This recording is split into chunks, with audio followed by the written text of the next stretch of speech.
y tengo aquí a mi derecha a don Eligio Hernández Gutiérrez, el fiscal general, y además me voy a salir del guión, don Eligio, para agradecer por medio tuyo, siempre lo digo públicamente, no porque tú estés delante, lo he dicho muchas veces, a ese gobierno del que tú formaste parte, de Felipe González y Javier Solana, porque gracias a la solidaridad, gracias a la defensa en favor de los derechos humanos de ese gobierno, yo pude salir de una cárcel, pude llegar a España, comenzar a descubrir lo que verdaderamente significaban los derechos humanos,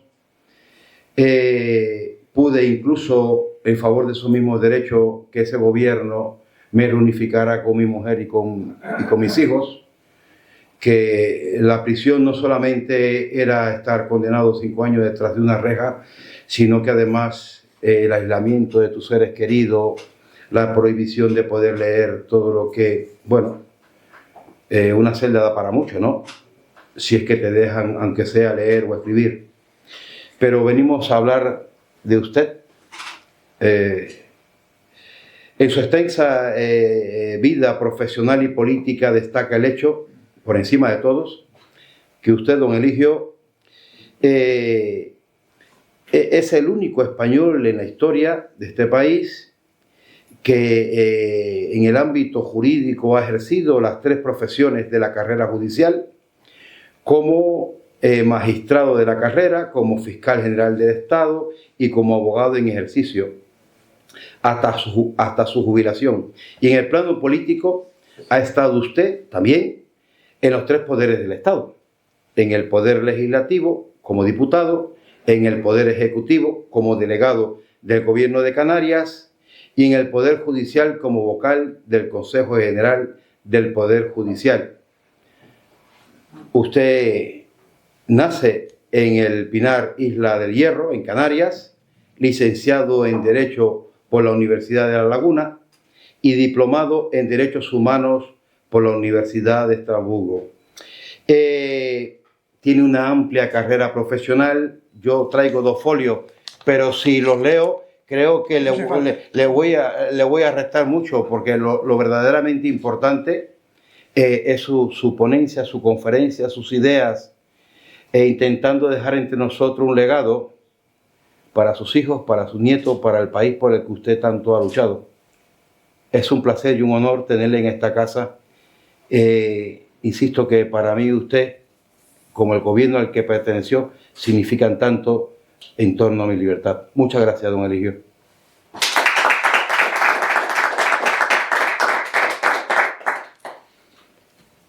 Bueno, un saludo muy cordial a los asistentes. Yo esperaba, digamos, otro escenario, pero este es el que más me gusta, porque es un escenario familiar que me permite expresar mis ideas con entera libertad. Claro, cuando vengo a casa del indiano, eso a un canario que es nieto y bisnieto de cubanos.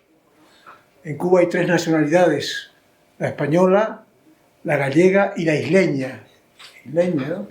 Cuando veo a un indiano, que es el que preside esta casa, pues me siento realmente en familia.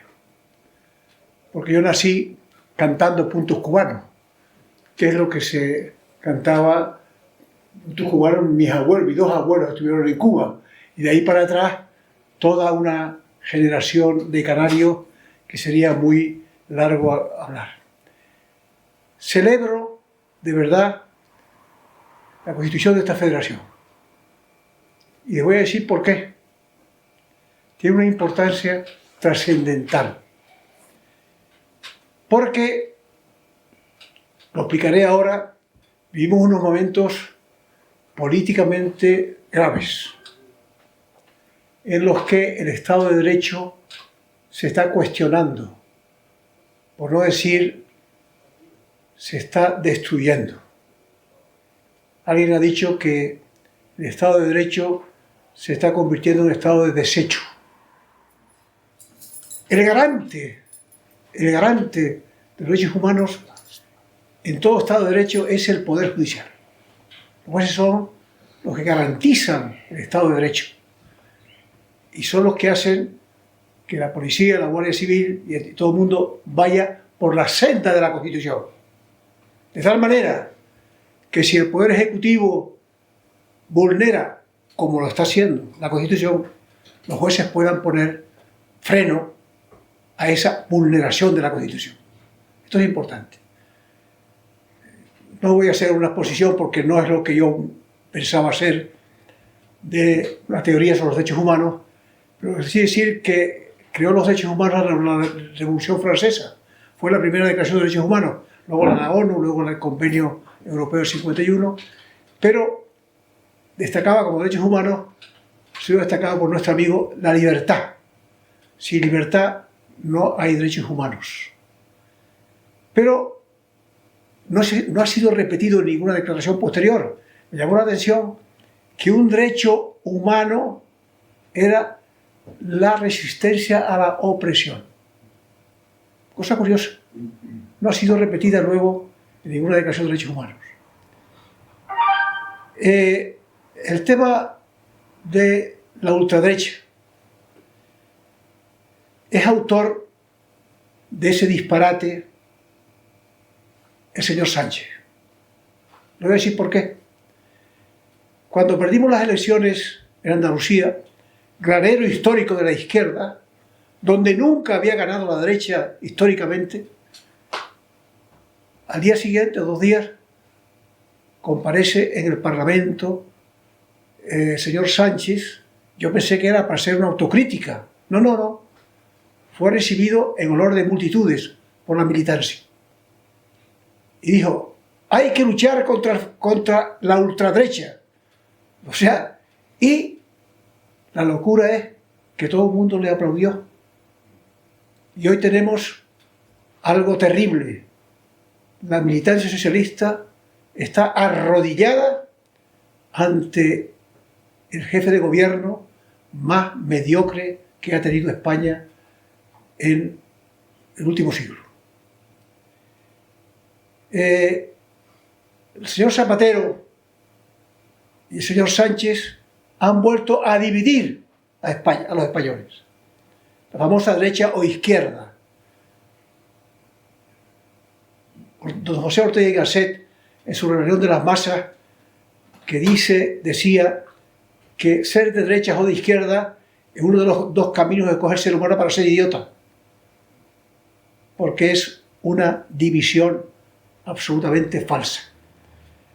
Y él hablaba de una enfermedad que padecía el pueblo español, y eso lo decía en 1923, a la reunión de la masa, la hemiplegia.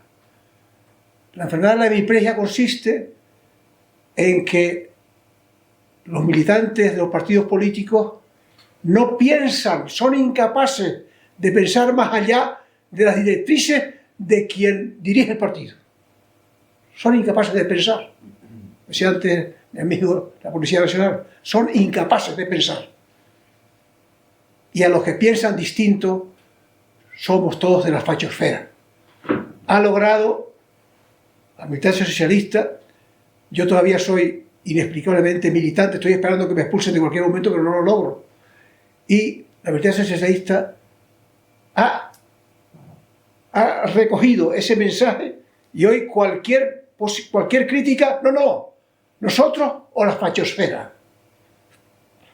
No existe el partido Vox, no es un partido fascista. La gente no sabe lo que es el fascismo. El fascismo era Mussolini y Hitler, ¿no? ¿Cómo va a ser Vox, señora Abascal, fascista?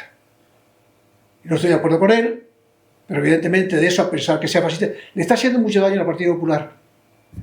Pero a lo que iba, hoy el poder garante de los derechos humanos, sin el cual los derechos humanos no tienen realidad, es el Poder Judicial. Pero el Poder Judicial está siendo objeto de un ataque sin precedentes en la historia de España. Se está intentando desprestigiar a los jueces, a los fiscales, y se está intentando, digamos, herir su independencia, sin la cual no tiene sentido el Poder Judicial. O es independiente o no está el Poder Judicial. ¿Qué ha ocurrido? ¿Quién es el Poder Judicial?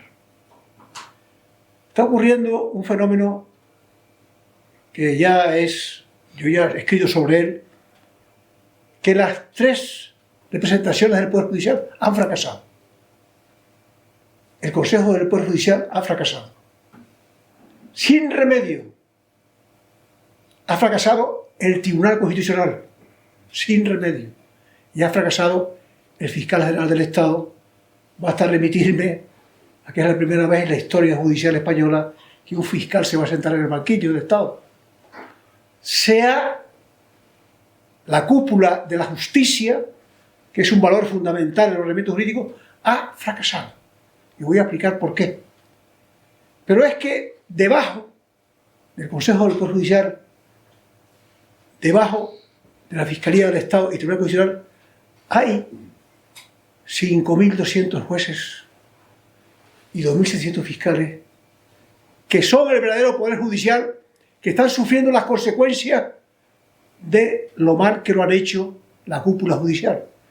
Y esos jueces españoles extraordinarios que tenemos, y los fiscales extraordinarios, una carrera extraordinaria, no porque yo pertenezca a ella y estoy jubilado, esos todos los días, silenciosamente se levantan por la mañana a hacer justicia, aplicando la ley, a veces sin la ley, a veces a pesar de la ley, pero nunca contra la ley, y a costa de esfuerzos personales y laborales extraordinarios, porque están trabajando mucho más allá de los medios que tendrían que tener y que no tienen.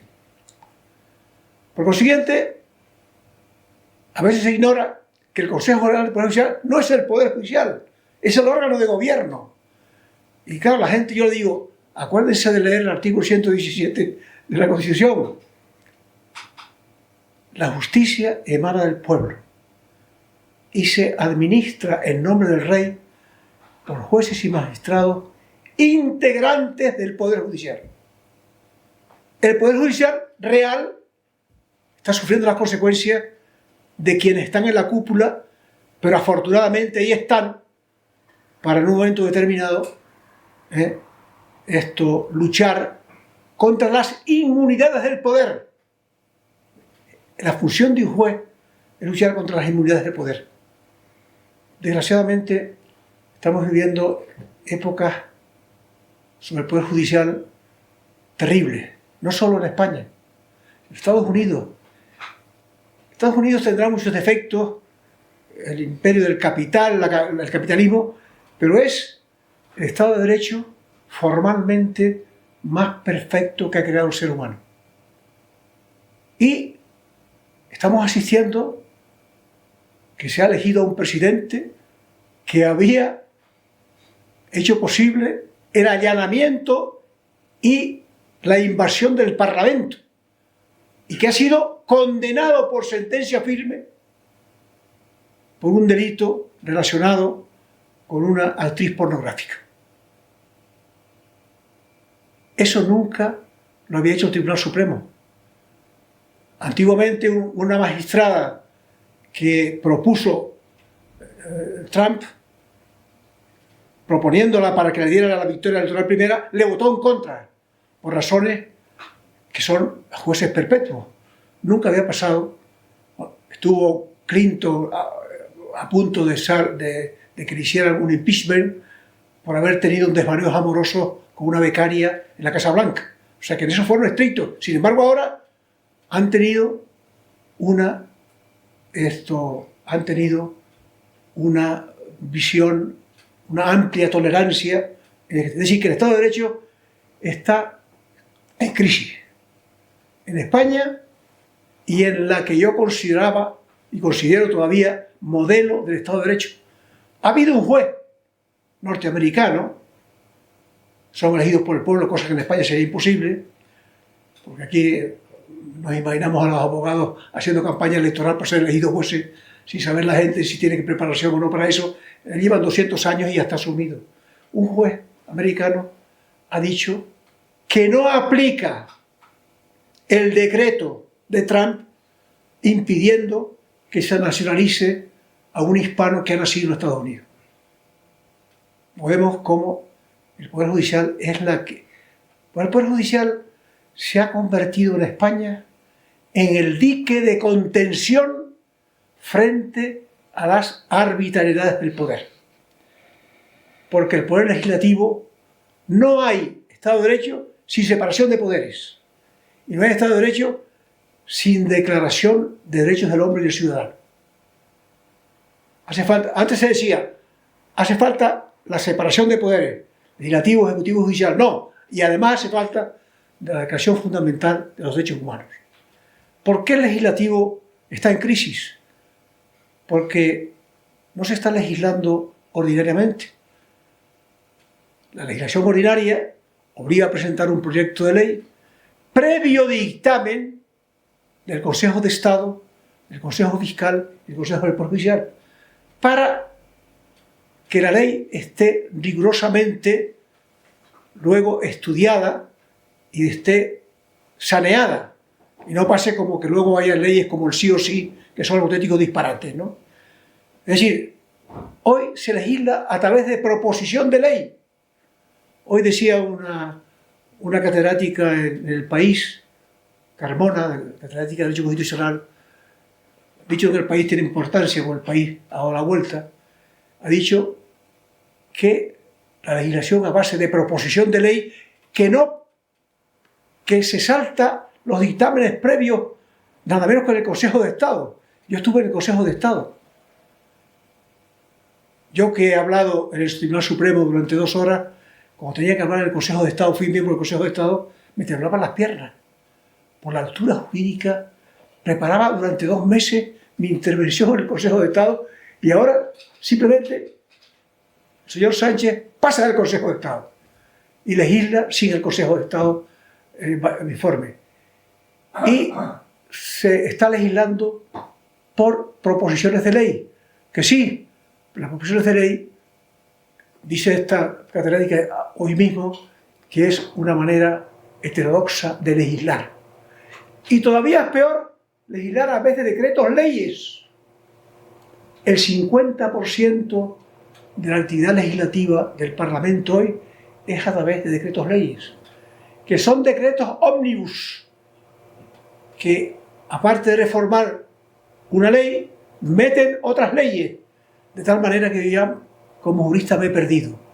Menos mal que tengo un hijo que tiene una base de datos, yo ya no estoy en activo como abogado, pero tengo un hijo abogado al que ayudo y ya tiene una base de datos que me dice, no, esto se ha modificado.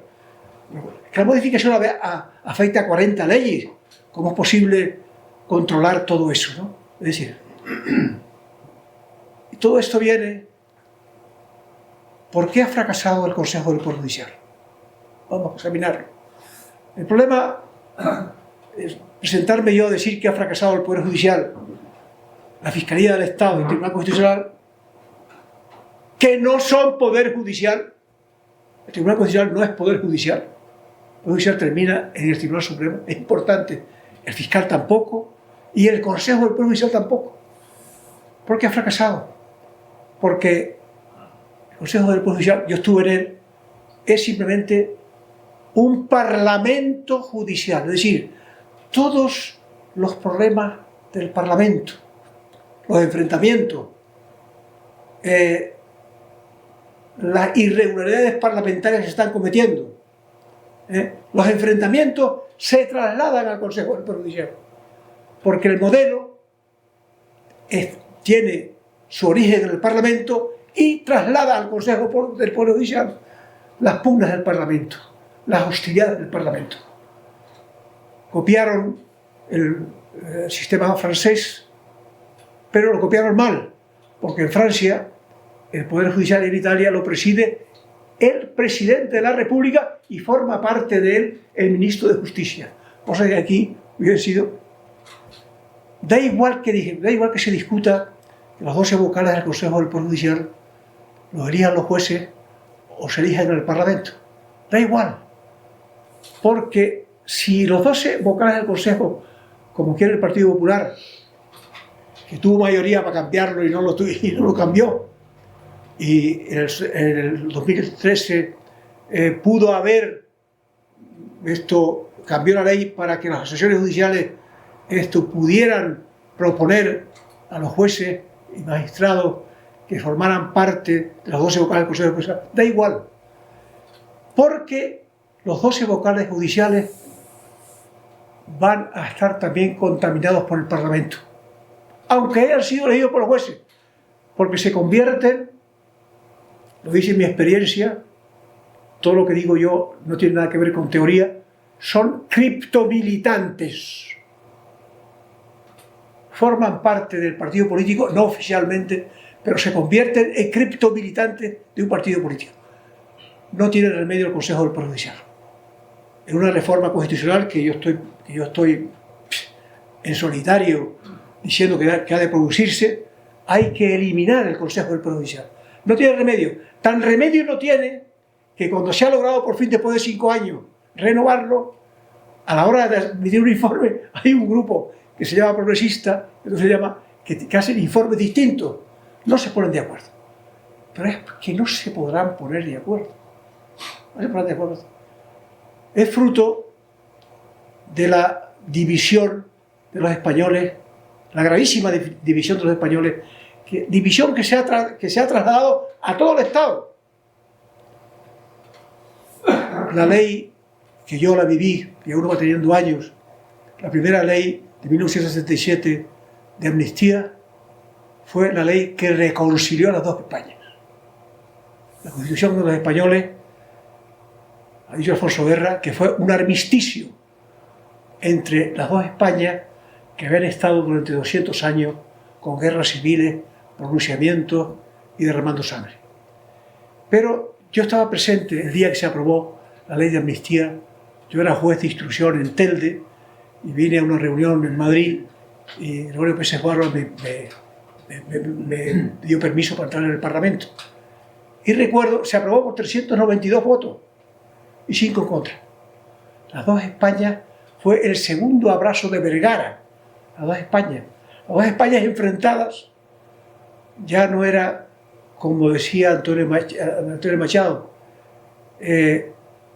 Españolito que vienes al mundo, te guarde Dios, una de las dos Españas te dará el corazón. O como decía el gran periodista en el cementerio, aquí yace media España, murió de la otra media. No, ahí se acabó. Se acabó las dos Españas. Y recuerdo que Marcelino Camacho fue una ley apoyada por los comunistas. Marcelino Camacho, que había estado 20 años en la cárcel de franquistas, yo me emociono cuando lo recuerdo, dijo: hoy los comunistas enterramos nuestros muertos y nuestros rencores. Y pasó como en la Constitución de 1812, la romántica Constitución de 1812, que vinieron diputados de Cuba a Cádiz y que se aprobó rodeado a Cádiz por 70.000 soldados de Napoleón. Fue una Constitución romántica y que creó el liberalismo español. Pero los españoles tenemos la mala costumbre de estropear lo que hemos hecho bien. Hicimos bien la Constitución, y hicimos bien la del 78, la mejor, pero ahora estamos intentando estropear. Y el primero que la intentó estropear fue el señor Zapatero, que crea una ley de memoria histórica y ahora una ley de memoria democrática que ha dividido otra vez a las dos Españas, cuando se habían abrazado por primera vez, las ha vuelto a enfrentar. Y estamos viviendo, lógicamente, esa realidad. Es terrible lo que han hecho estos dos señores. Yo soy de un pueblo rojo. Se titulaba así: durante la República mi pueblo votó al Partido Socialista. Pero uno de los socialistas, autodidacta, me enseñó a leer a Galdós, que lo tengo en mi mesa anoche, lo leo todos los días. Y Galdós me enseñó a amar a España, por encima de todo. hablamos ahora de la bandera, me enseñó a amar a España. Y cuando fui universitario pensé, ¿cómo puedo amar a España odiando a la otra media? Entonces me dediqué a estudiar los errores de la República y sus aciertos, y los errores del otro bando y sus aciertos. Me convertí en un conciliador. Por eso hoy pertenezco a la fachosfera, según la teoría de Sánchez, porque soy un conciliador. Y en España, ser conciliador es un fracaso. Yo lo sé, pero no voy a intentar dejar de serlo. Y como don Benito, todavía me emociono hablando de la bandera, don Benito, en Trafalgar, lean la novela, yo, el más humilde de los hombres, cercano al sepulcro, todavía soy de los que lloro por el sacrosanto nombre de la patria. Y cuando vio a uno de sus personajes izar la bandera en una de las flotas, lloró, la bandera española. Esa bandera, decía muy bien antes, que no es de ningún partido político. Se la apropió los conservadores durante el franquismo. Pero es un error. Pero es un error de la izquierda haber renunciado a esa bandera. En Francia, en Estados Unidos, comunistas, socialistas, de cualquier partido, cuando hay una bomba que se pone en una discoteca, sale el pueblo francés a cantar la Marsellesa. Todos. Todos. Y en cualquier estado de los Estados Unidos, en cualquier casa y en cualquier colegio por la mañana, el primer acto es izar la bandera de los Estados Unidos. Aquí, hasta en eso nos han dividido. Mi pueblo, que era un pueblo de izquierdas, ahora en la Bajada de la Virgen, mi pueblo no creía en Dios, pero no toca la Virgen de los Reyes, porque ya hoy creen un poco más. Yo fui el primer civil que fui a misa después de la guerra, y esa es otra de las cosas por las cuales en la izquierda soy un poco sospechoso, porque soy católico practicante. Por lo visto eso es un delito, ¿no? Entonces, ¿por qué el Consejo del Poder? Vuelvo otra vez a mi tema, ¿no? No, después ha fracasado. ¿Por qué ha fracasado la Fiscalía del Estado? Siempre ha sido objeto de crítica, incluso en mi tiempo. A mí se me consideró un lacayo de Felipe González. Y aprovecho hoy, porque le debo a ustedes esa explicación, la experiencia personal, para decirles que Felipe González nunca me dijo lo que tenía que hacer. Un momento en que, dicho ya 30 años después, supongo que no lo voy a inventar ahora, dicho de otro momento, cuando se dijo por un juez de cuyo nombre no quiero acordarme, que era la X de los GAL, yo fui a ver a Felipe González y le dije, Felipe, voy a perseguir a los 40 muertos de manos del batallón vasco español y de los GAL que tú te encontraste cuando tomaste posesión, muertos antes de que tú llegaras al gobierno. Y me dijo Felipe González algo que le honra: no ha prescrito ser los delitos, no te puedo ayudar porque no quiero manchar la etapa de gobierno de Adolfo Suárez. Un estadista, un auténtico hombre de Estado, que hoy los militantes del PSOE lo denostan para defender al mediocre de Sánchez. Un hombre, o para no defender a Alfonso Guerra, que es el socialista más equipado intelectualmente que tiene el partido. Pues, ¿qué pasa? Que no tiene remedio el sistema de nombramiento del Ministerio Fiscal. No tiene remedio. Mientras el fiscal lo elija el gobierno, será objeto de crítica siempre.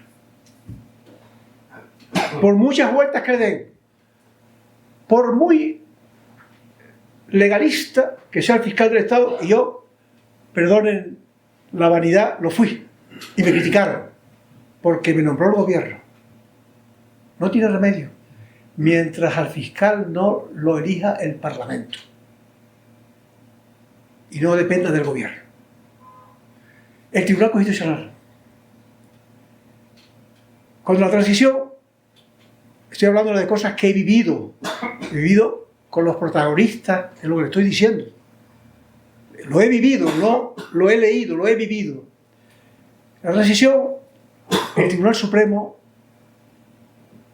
ojo, hay que decirlo, Franco no se metió con el Poder Judicial. Evidentemente estaba influido por el franquismo, por el movimiento, respetó al Poder Judicial.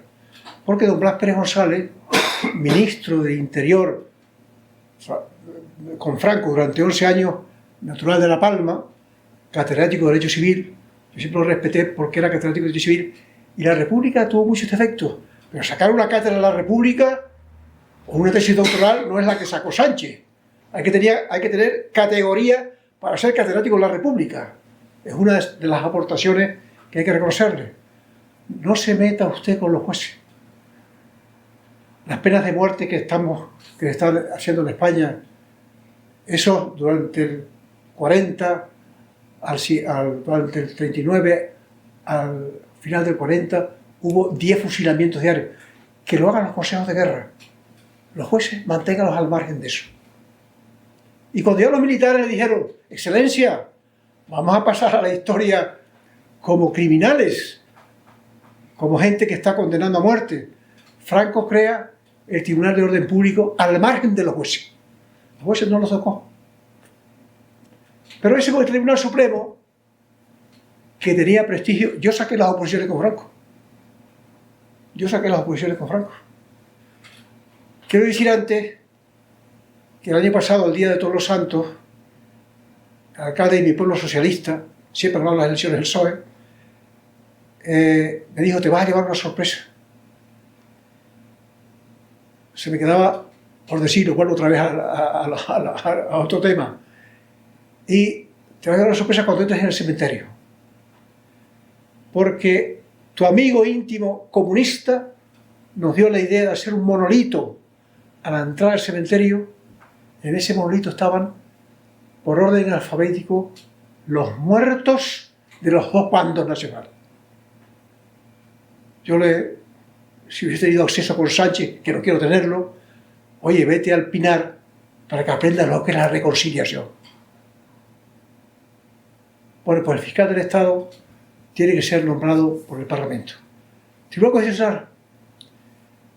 El Tribunal Supremo cometió un error en aquella época, eran todos de ideología conservadora y yo me niego a decir de ideología franquista, que no era una ideología, no simplemente que eran partidarios de Franco y hay que analizarlo por qué. Pero eran grandes magistrados. La judicatura en el franquismo tuvo un gran prestigio. Yo no sé por qué se empeñan ahora en que todo lo que hizo Franco lo hizo mal. No, hizo cosas muy mal. Y yo podría estar aquí hablando de las cosas mal que hizo y de los crímenes que se cometieron. De los dos lados, ¿eh? Porque ahora mucha gente habla de lo que pasó en la República. Hombre, diga usted lo mal que hizo la República. Diga lo mal que hizo el otro lado. Vamos a ver si nos ponemos de acuerdo. Imposible. En España es imposible. Porque como dijo Azaña, el enemigo de un español es siempre otro español. Y el Tribunal Supremo, cuando Adolfo Suárez le dio la competencia para legalizar al Partido Comunista, no se dio cuenta que estaba contra la historia. En lugar de legalizarlo, se inhibió la competencia. Se lo mandó otra vez al presidente Suárez. Y un magistrado excepcional que acaba de morir, que fue mi maestro, conservador, eso de jueces progresistas y jueces conservadores es algo que a mí me pone nervioso. He conocido jueces conservadores que han hecho sentencias extraordinarias y he conocido jueces progresistas que son auténticos inquisidores. Cuando a mí me dicen, ese juez progresista, uy, ya me echo a temblar. Rafael Mendizábal creó la Audiencia Nacional. El día 27 aquí en Madrid hablaré de que fue el Torcuato Fernández Miranda de la transición judicial. Un ingenio jurídico, coge el auto de inhibición del Tribunal Supremo y dice que hay que ejecutar ese auto. Hay que ejecutarlo. ¿Quién lo ejecuta? El gobierno. Y entonces es el que hace el informe favorable a la legalización del Partido Comunista. Que hoy en día nadie le da miedo que sea legalizado. Primero porque ni siquiera ya existe, ¿no? Y Rafael Mendizábal, contado por él a mí, estuve muy ligado a él, yo fui magistrado de la Audiencia Nacional en la época de los años de plomo de ETA. Me tocó luchar contra ETA a mí, magistrado, juez central número 5 en el año 81. Rafael Mendizábal hace un informe en el que legalmente se podía legalizar el Partido Comunista, y se lo llevó a Martín Villa, con el que yo he hablado. Martín Villa lee el informe y le dice: Rafael, ¿tú crees que esto está bien? ¿Estás seguro de que esto se puede hacer? Sacó una pluma y cuando al final le dice que sea lo que Dios quiera. Y se legalizó el Partido Comunista. ¿Pero qué pasa? Que los constituyentes, ¿cómo le vamos a dar al Tribunal Supremo la competencia constitucional para resolver los derechos humanos si este Supremo es todavía franquista? Y crean el Tribunal Constitucional. Un grave error que estamos padeciendo ahora. Un grave error. Porque se debió haber creado una sala constitucional en el Tribunal Supremo. Porque ahora el Tribunal Constitucional empezó muy bien, empezó a desarrollar su labor muy bien.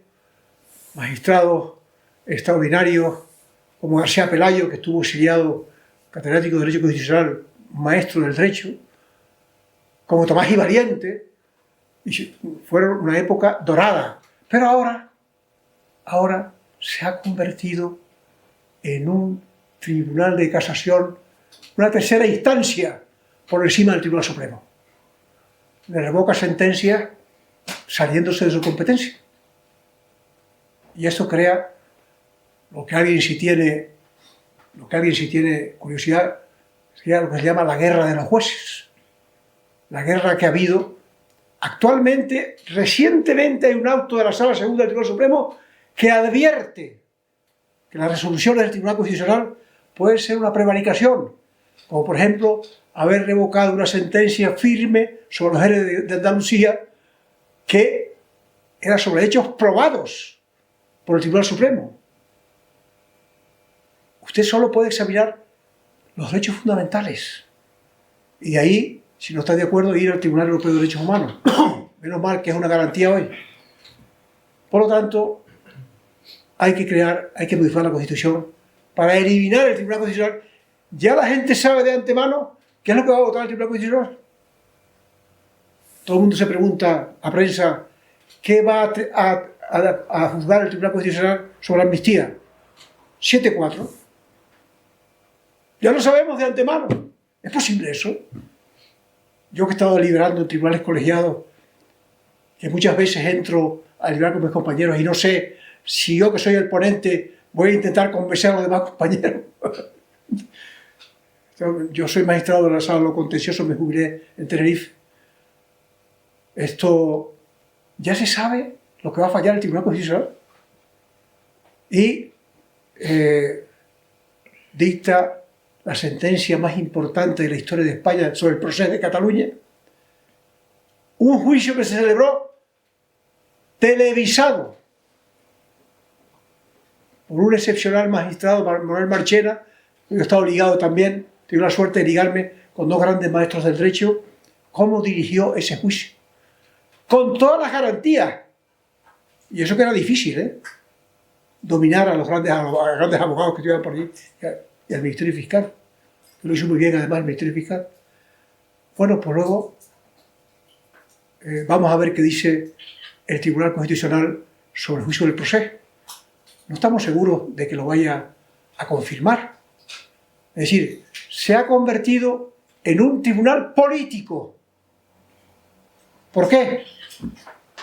Porque el Partido Popular nombró a magistrados claramente vinculados con el Partido Popular. Y lo criticaba el PSOE. Pero el PSOE vaya a hacer lo mismo, nombrando magistrados a un exministro de Justicia que había ocupado puestos ejecutivos y a una secretaria de Estado que había sido servicios en la Moncloa. Hace lo mismo. Con lo cual, los magistrados del Tribunal Constitucional son criptomilitantes. Pero el partido político, son criptomilitantes. Es un tribunal político, pero que está, lógicamente, mermando la competencia del Tribunal Supremo. Porque el Poder Judicial, la cúpula es el Tribunal Supremo, no el Tribunal Constitucional. Y se está deteriorando la justicia por eso, y lógicamente la protección de derechos humanos. ¿Cuál es la solución? Yo la he escrito ya. La solución es la extraordinaria solución que le dio la Segunda República a la justicia. La República dice: hay que separar la justicia totalmente del Parlamento. El Parlamento no se puede meter con la justicia. No se puede integrar por los diputados el Poder Judicial. Y hace lo siguiente: de la misma forma que el presidente del gobierno lo elige el Parlamento, lo inviste, y nombra a su gobierno, el gobierno nombra a los secretarios, y los secretarios a los directores generales, y ahí para abajo, a todos los cargos, nombremos un presidente del Tribunal Supremo, no había Tribunal Constitucional, que de ahí para abajo se responsabilice de los nombramientos de los jueces y magistrados. ¿Y cómo se nombra presidente del Tribunal Supremo? No como el presidente del Ejecutivo. Tiene que ser un abogado, decía, que tenga 40 años. Ustedes se imaginan los abogados haciendo campaña electoral por los pueblos para que lo elijan presidente del Supremo, sin saber la gente, sin saber los pobres de los pagos de Isla del Hierro o de cualquier otra isla, si ese hombre sabe o no derecho. Entonces, ¿qué hace? Crea una asamblea que es la que le propone al jefe del Estado el nombramiento del presidente del Tribunal Supremo. Esa asamblea está integrada por las siguientes, y termino con esto, está integrada, nombrada por el Parlamento, por las siguientes personas: por los fiscales de sala del Tribunal Supremo, por los miembros del Consejo Fiscal, por los 10 jueces de primera instancia más antiguos de España, de mayor antigüedad, por los presidentes de las audiencias, por el presidente de las entonces audiencias territoriales, por 10 diputados y por miembros de la Real Academia de Jurisprudencia y Legislación, y por los 10 decanos de los colegios de abogados de la población de más de 50.000 habitantes, y los decanos de las facultades de Derecho. El mundo jurídico se reúne y propone al presidente del Tribunal Supremo por 10 años. Y es el presidente del Tribunal Supremo el que asume la facultad del Consejo del Poder Judicial actual. El Supremo es el que nombra a los magistrados, pero no como el presidente del Ejecutivo nombra a los ministros o a los secretarios, no. Nombra solo a los magistrados del Tribunal Supremo, a los presidentes de las audiencias territoriales y provinciales, y los demás son nombrados, son designados jueces por antigüedad o por especialidad. Y ojo, ingresan por oposición, y se la quiere encargar ahora el señor Sánchez.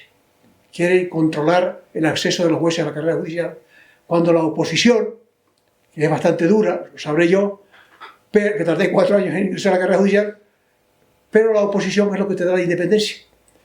Porque si un juez le debe su cargo a alguien, ese alguien lo podrá manipular. Pero si le debe el cargo a su esfuerzo personal, ya no lo manipula nadie.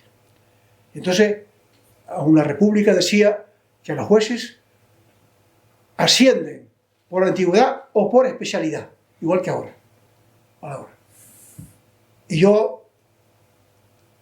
Y además decía una cosa: el fiscal general del Estado tiene la misma independencia que los jueces. No había que recurrir a nadie, o a mí que soy un jurista de pueblo. No hay que venir aquí a decir, yo propongo otra cosa. No, no, no, mire usted, yo propongo lo que rigió la República, que tuvo unos grandes juristas. Luego cometió muchas barbaridades, entre ellas Azaña, que era un hombre de una cultura enciclopédica. Es decir, grandes errores. Pero la justicia y la cultura, hasta ir a México para ver el éxodo de los grandes intelectuales que poblaron las universidades mexicanas, que se llamó el segundo descubrimiento de América. En fin, eso es otra historia, ¿no? Yo hoy en día lo que soy fundamentalmente es español. Yo soy un español integral, porque Galdós me ha vuelto español. Pero termino diciendo lo siguiente. Hay algo que los jueces deben hacer para que haya una justicia independiente. Hay que suprimir las asociaciones judiciales. Eso de la asociación judicial conservadora y progresista, que son correa de transmisión de los partidos políticos, es por eso que es. Hay que suprimir las asociaciones, porque los jueces de asociaciones se convierten en criptomilitantes y les encanta la política. Les encanta la política cuando están en un órgano que tiene poder. Cuidado con el poder, ¿eh? El poder es muy complicado, transforma a las personas, ¿eh? Debo decir humildemente que a mí no me transformo nunca, pero el poder transforma a las personas.